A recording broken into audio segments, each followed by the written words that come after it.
sumber pembelajaran kita itu, sumber pengetahuan itu dalam Islam itu, saya kira juga tidak berbeda jauh dengan agama-agama lain. Bukan hanya deduksi-deduksi akal, ya, tetapi kita punya sumber lain. Apakah kita akan mencetak masyarakat moderat atau radikal atau liberal? Itu bisa dicetak, bisa diorder melalui kurikulum. Kementerian Agama meluncurkan kurikulum berbasis cinta atau KBC. Kurikulum ini diyakini berdampak positif bagi perkembangan peserta didik.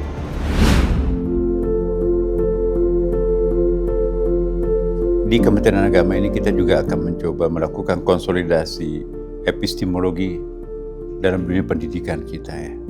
Seperti kita ketahui bahwa sumber pembelajaran kita itu, sumber pengetahuan itu dalam Islam itu, saya kira juga tidak berbeda jauh dengan agama-agama lain.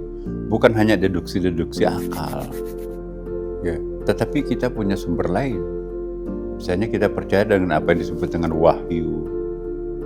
Nah, wahyu itu apa? Itu kitab suci. Itu sumber informasi. Kita juga percaya apa yang disebut dengan ilham. Apa itu ilham? Itu juga dari Tuhan, tapi diberikan kepada orang yang sangat telaten mencari kedekatan diri dengan Tuhan. Kita juga tahu sumber pembelajaran lain adalah intuisi, istafti qalbah, mintalah pandangan kepada hatinya yang sangat dalam. Kita juga tahu apa yang disebut dengan mimpi. Dalam tradisi masyarakat kita itu kan memang mimpi itu bukan hanya bunga-bunga tidur. Dalam Al-Quran itu ada 5 macam mimpi. Ada mimpi hilmon, bunga-bunga tidur. Ada mimpi dalam arti manamat, ini arafil manami anni asbaka fantur maza tara. Ada mimpi dalam arti ru'yah. Ini ra itu ada syarqa kemana wal kamara wasyamsala ra itu muli saja di. Jadi semua itu akan sujud. Nah, ada lagi mukasyafah, ada lagi waqi'iyah. Jadi semuanya ini bisa menjadi sumber pembelajaran. Nah, inilah dalam literatur Islam itu disebut dengan ilmu laduni. Kalau kita mengingkari ilmu laduni berarti mengingkari ayat 60 sampai 82 surah Al-Kahfi. Itu basicnya, dasarnya itu. Nah, saya ingin mengingatkan kita semuanya bahwa madrasah dan pondok pesantren itu punya metodologi tersendiri, berbeda dengan mungkin secara prinsip dengan sekolah-sekolah.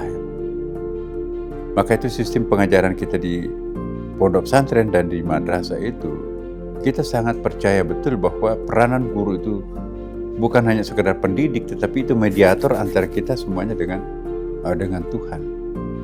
Persiapan mengajarnya seorang guru di pondok pesantren, Pak Kiai kita, dan guru-guru madrasah, idealnya itu bukan hanya persiapan mengajarnya yang dibikin di laptopnya, ini materi ajarnya, ini pertanyaannya, ini bahan evaluasinya, dan seterusnya.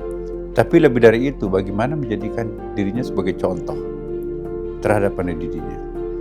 Kenapa? Karena di lingkungan pondok pesantren dan madrasah, tujuan kita bukan hanya untuk mencetak ilmuwan, bukan juga untuk mencetak intelektual. Yang kita akan cetak di sini adalah cendekiawan. Apa bedanya itu? Kalau ilmuwan itu hanya menguasai disiplin ilmunya, nggak ada kaitannya dengan pribadinya. Itulah yang sering disebutkan undur maqala la tandur man qala. Lihat apa yang diucapkan, tapi tidak usah menghubungkan dengan siapa yang mengucapkan. Dalam Islam nggak bisa. Kabura maqtan innallaha an taqulu ma la taf'alun. Dosa besar yang hanya bisa mengucapkan, ya, tapi tidak mengamalkan. Dosa besar yang hanya tahu tapi tidak mengamalkan. Nah, dalam madrasah di pondok pesantren, kita harus faham apa yang kita katakan, dan yang paling penting juga adalah bukan berhenti sampai di intelektual, kita akan berhenti pada apa yang kita sebut dengan cendekiawan.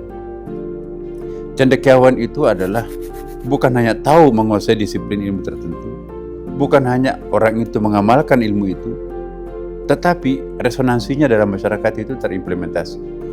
Nah, inilah pondok pesantren, inilah madrasah, inilah Kementerian Agama. Bukan hanya mencetak ilmuwan, tapi juga sekaligus intelektual dan cendekiawan. Apa artinya kita pintar, tetapi tidak dirasakan kepintaran itu dalam masyarakat, tidak menjelma menjadi suatu kebahagiaan masyarakat.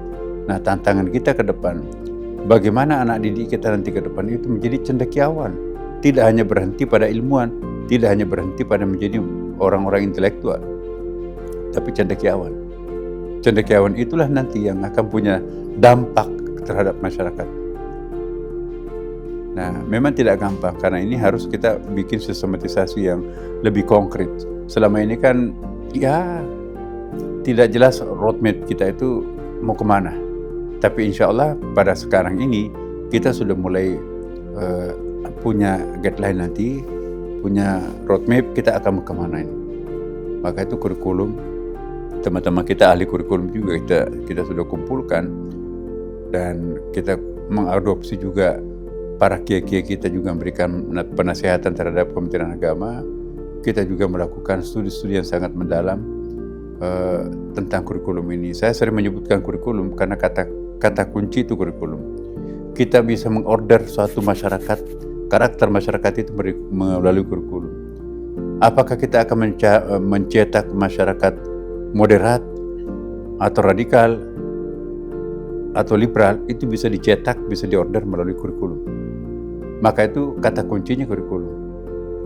Masyarakat masa depan Indonesia yang seperti apa yang kita akan ciptakan, itu bisa diorder melalui kurikulum. Betapa pentingnya kurikulum itu dikaji secara mendalam. Nah itulah kita libatkan semua pakar-pakar kurikulum, pakar kependidikan untuk berkontribusi terhadap Kementerian Agama, memberikan masukan-masukan. Tentu juga ini juga kita kerjasama dengan Kemendikbud, Dikdaksmen dan Ristekdikti ya, supaya nanti sinergi satu sama lain. Sehingga outputnya nanti dan bahkan juga outcome-nya juga itu tidak jauh beda antara satu dengan yang lain. Saya kira inilah. Untuk detailnya nanti mohon pada kesempatan lain nanti kita akan bicara lebih detail. Ya, semoga Allah meridai kita semuanya dan semoga Tuhan Maha Kuasa betul-betul memberikan efek dampak yang sangat positif untuk bangsa ini apa yang kita sedang programkan di Kementerian Agama. Terima kasih. Assalamualaikum warahmatullahi wabarakatuh.